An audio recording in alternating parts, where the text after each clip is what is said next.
Hey, it's Chuck.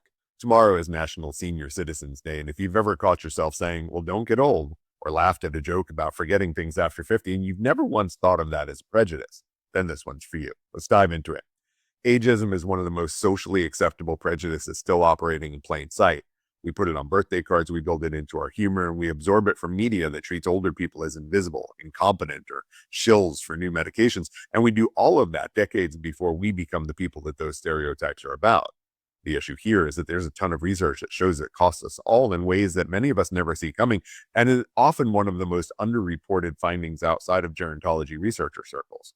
Dr. Becca Levy, professor of public health and psychology at Yale University, scientific advisor to the World Health Organization's campaign to combat ageism, and the leading authority on how beliefs about aging influence aging health, has spent her career documenting what happens when the negative age stereotypes we absorb from culture get turned inward.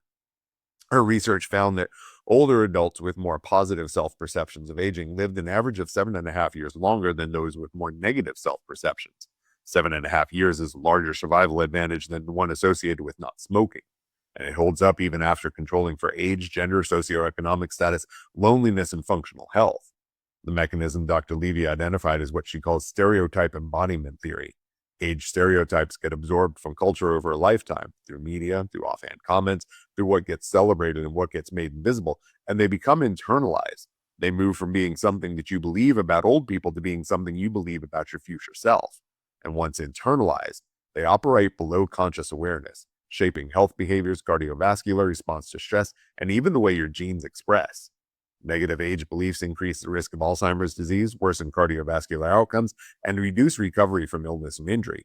Dr. Tracey Gendron, professor and chair of the Department of Gerontology at Virginia Commonwealth University and executive director of the Virginia Center on Aging, has documented something that brings the findings even closer to home. You don't have to be old to internalized ageism to start costing you. Younger people who carry the dread of aging, who have absorbed the cultural message that getting old is something to fear and avoid, are more likely to have a cardiovascular event. The damage starts before you even anywhere near the age you would even think it could happen. And it's all because you've started carrying the cost of tomorrow's ageism really early on in your young life. So before National Senior Citizens Day tomorrow, it might be worth asking what you actually believe about getting old. Not what you'd say out loud, but what you actually believe, because the research says that those beliefs are already doing something that could serve to undermine the length of time you spend above ground. I'm Chuck, the Bald Therapist. Work on you. Say no bullshit, and know that getting old really is what you make of it. Remember that you matter, and have a gentle rest of your day.